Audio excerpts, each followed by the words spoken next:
Okay, so I am Mr. Crocker, and we're going to be talking about Lesson 4, Settling the Southeast. So this lesson will focus more on the people of the area and how they got to be there. And the big question says, I will note the Southeast has a history of crisis and rebuilding.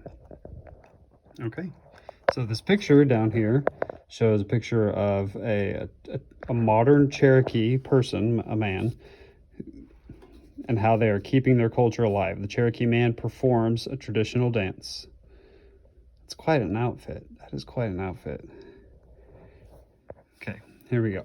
In the town of Cherokee, North Carolina, you can hear people speaking the Cherokee language, and you can hear storytellers pass on Cherokee traditions. Long before people came from Europe and Africa, this was Cherokee land. So, if you have lived in Oklahoma for very long, you might know that we have a lot of American Indian and Cherokee people here, and it might sound kind of weird to hear that their land was in the Southeast.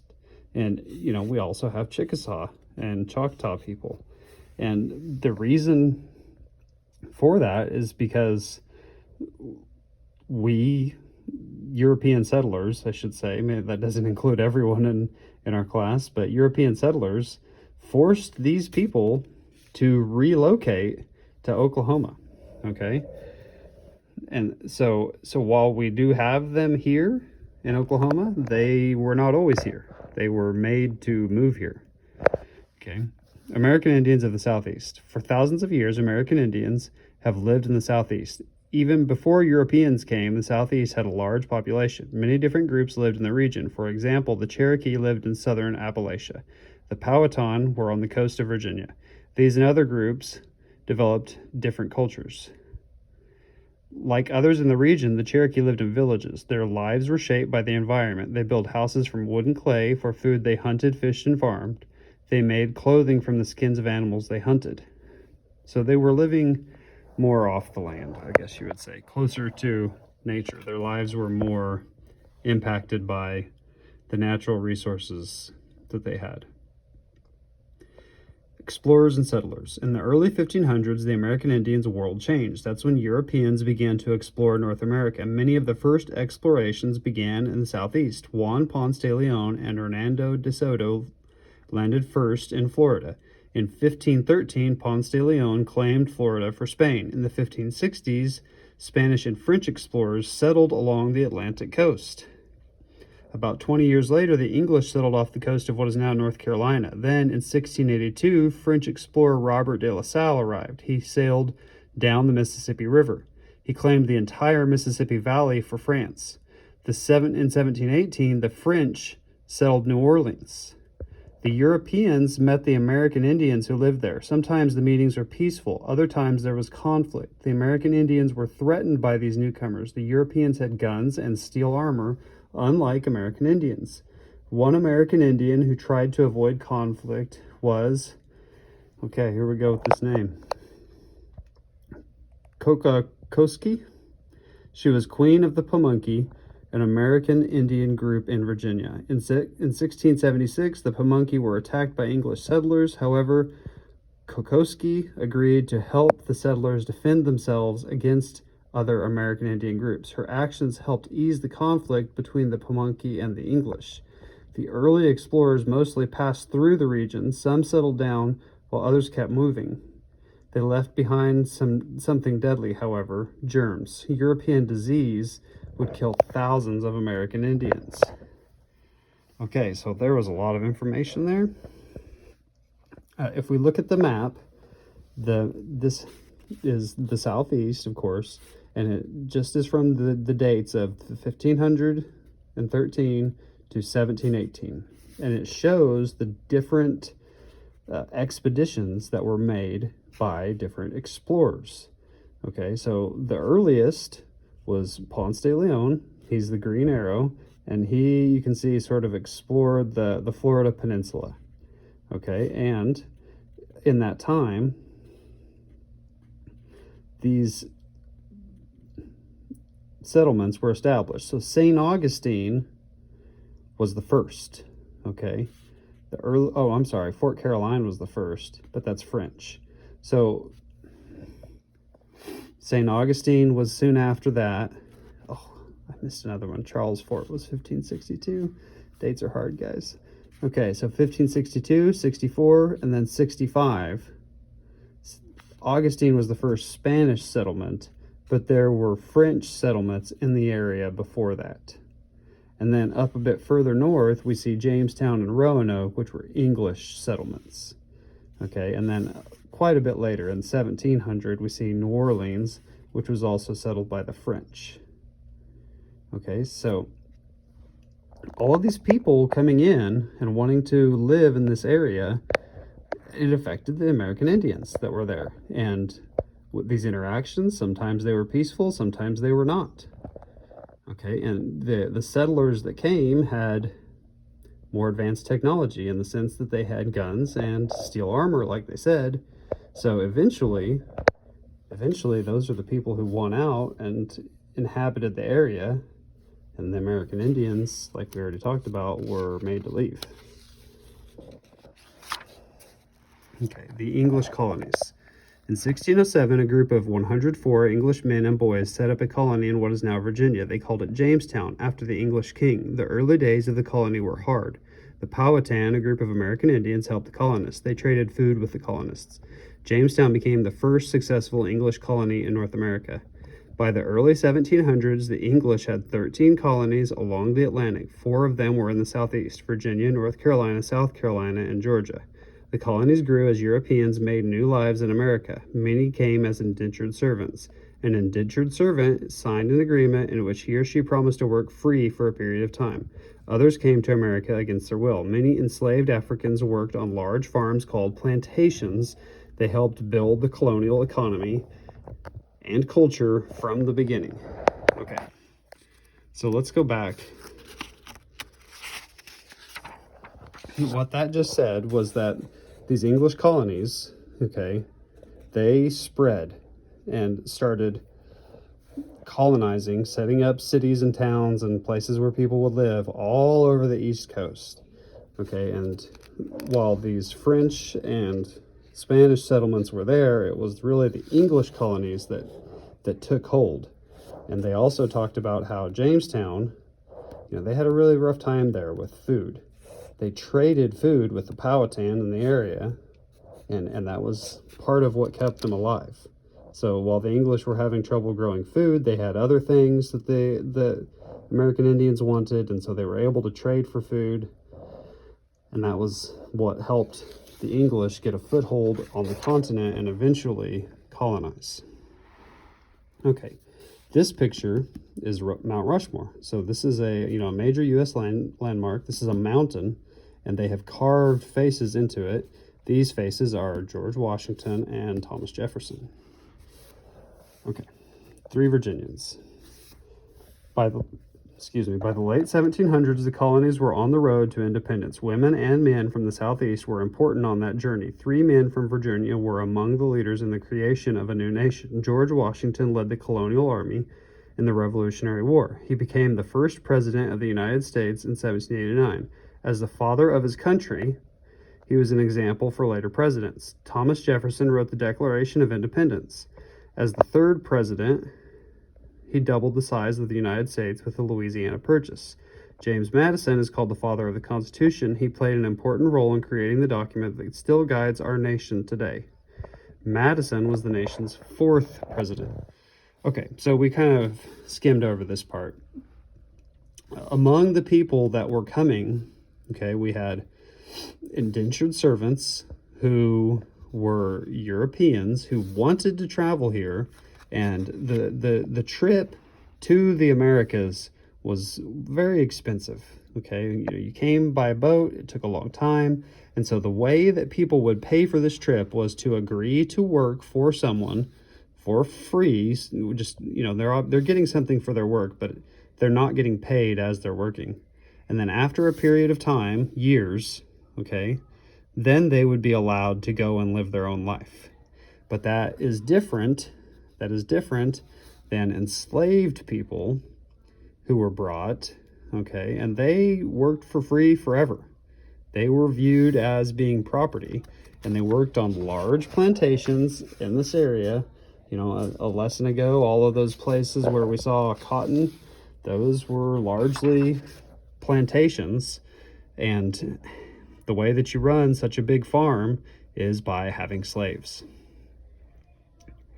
So that was the system. That was how they built up the Southeast. This is how people got to the area. Indentured servants, slavery, American Indians were already here, and all these groups are interacting. Pioneers head west. Even before American independence, settlers pushed west. They wanted to find more land. Daniel Boone was an early pioneer. A pioneer settles a place, leading the way for others. In 1775, Boone led a group into Kentucky. They went through the Cumberland Gap. This was a gap or pass in the Appalachians. They built the Wilderness Road. It became a main route for settlers moving west. Many settlers moved west, intent on finding better land for growing cotton. These were the days when cotton was king. Plantation owners planted more and more of the crop. To run the plantations, they depended on a growing number of enslaved Africans. As people moved west, new states were formed. Kentucky and Tennessee became states in the late 1790s. Alabama, Mississippi, and Louisiana joined the Union in the 1810s. By 1845, Arkansas and Florida were states too. Conflict with the American Indians increased in these years. Settlers wanted to farm Cherokee land, but the Cherokee did not want to move. The Cherokee fought hard in the courts but did not win. Then the United States ordered the American Indians to give up their land. Some Cherokees escaped, but most were forced to move. They went to a territory that today is part of Oklahoma. Their journey was so terrible that it is called the Trail of Tears. And the caption here says that historians believe that as many as 15,000 American Indians died during the Trail of Tears. So because we had an increasing number of settlers in the area, we forced the Cherokee and other American Indian groups to leave. And this, you can just see the edge of Oklahoma. So they traveled to Oklahoma, where they settled again. Okay, very sad, very sad. You know, they didn't want to move. They were made to move. A lot of people died along the way. You can see soldiers sort of forcing these people to move. You know, they're obviously only able to bring what they can carry with them. It was a horrible, horrible thing. So Daniel Boone is important here. He was a pioneer, and a pioneer is a person who wants to head west. So or a person who wants to settle a different area. And in this situation, they were people who wanted to go west. So a lot of people wanted to leave the East Coast. There were a lot of people here, a lot of competition. They wanted to head west to, Kansas, Oklahoma, Texas. They weren't actually states back then, but they wanted to move to this land. And they did that by going through the Cumberland Gap. I don't know if that's actually where it is, but it looks like it could be right there. Okay, and people like Daniel Boone sort of led the way for other pioneers. Okay, slavery and the Civil War. On February 4th, 1861, men from 6 southeastern states met in Montgomery, Alabama. They represented South Carolina, Mississippi, Florida, Alabama, Georgia, and Louisiana. They created the government of a new country. They called it the Confederate States of America, or the Confederacy. These states and Texas had already seceded from the United States. In a few months, they were joined by Virginia, Arkansas, North Carolina, and Tennessee. These 11 states were the Confederacy. Only Kentucky and West Virginia among the southeastern states remained in the Union. The Civil War between North and South lasted from 1861 to 1865. Conflicts over slavery were the main cause of the war. About 3.5 million enslaved Africans lived in the Confederate States. In 1863, President Abraham Lincoln issued the Emancipation Proclamation. Emancipation means freeing someone from slavery. It freed all enslaved people in the Confederacy. Many learned they were free only after the Civil War had ended. The Confederacy lost the war. Much of the Southeast lay in ruins. Almost 500,000 soldiers died or were wounded. Buildings and homes were destroyed. The slave-based economy was also destroyed. The Southeast had to rebuild. After the Civil War ended, the city of Richmond, Virginia, lay in ruins. So this is this is a lot, okay? We've had 2 wars that we've talked about in this section, and I think we need to clarify that. So George Washington, he was a general in the American Revolution, the Revolutionary War. This was the war that gave us freedom from Britain, from England, okay? So we became a country. Sometime later, after all of these, plantations have started and people have settled, the South, a lot of states in the South, not Kentucky, not West Virginia, but the rest of these states, plus Texas, decided that they were going to be their own country. They pulled out of the United States.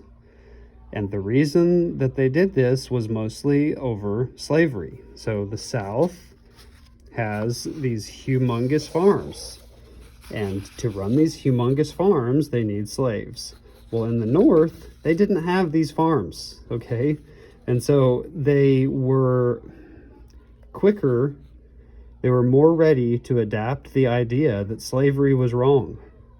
And in the South, it was more difficult because their economy depended on it. So the North outlawed slavery. The South did not want to do that. They became their own country, and we had a war, United States versus United States. And it ended up that the North won, the Union, the United States won, the Confederacy, these group of states who decided they were going to leave, the people who wanted slavery to continue, they lost the war. And at that point, slavery ended. And a lot of the slaves who were in the South, back then we didn't have TV or really very many good ways for news to travel. A lot of the people who were enslaved in the South only found out about it after the war had been fought and ended. That was when they found out that they were free. So, the Civil War, led by President Abraham Lincoln, ended slavery. Okay, that's a big idea. The Southeast after slavery. After the war, the nation had to be joined together again. To rejoin the United States, each Confederate state promised African Americans their civil rights. Without slavery, people had to learn new ways of living and working together. For almost 100 years, segregation separated African Americans and whites in the Southeast. This changed in the civil rights movement of the 50s and 60s. Some people called the civil rights movement the Second Reconstruction. Many of the leaders of the civil rights movement were from the Southeast. Rosa Parks was born in Tuskegee, Alabama. Dr. Martin Luther King Jr. was born in Atlanta. Today, you can visit the King Center there. It is a memorial to Dr. King and the entire civil rights movement. And the caption says, today, more than 150 years after the Civil War, Richmond is a thriving modern city. So,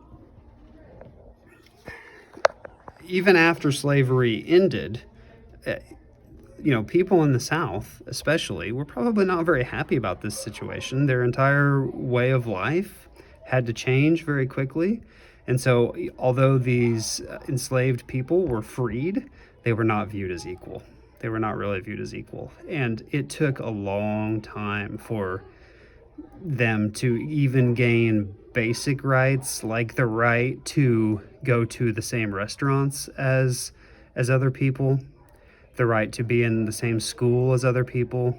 So I think the important idea to take away from that section is that although the Civil War, which happened in the 1860s, ended, the people who were freed, they didn't immediately get this equal standing that really every citizen should get. It took 100 years, and the civil rights movement of Dr. King and Rosa Parks to finally get some of these basic rights, and it's still a problem today. It's still a problem that we're working on today. Hopefully progress is being made, but I just think it's important to realize that although we're all American citizens, not everyone has the same experience, same opportunities, and that we still have progress that we need to make.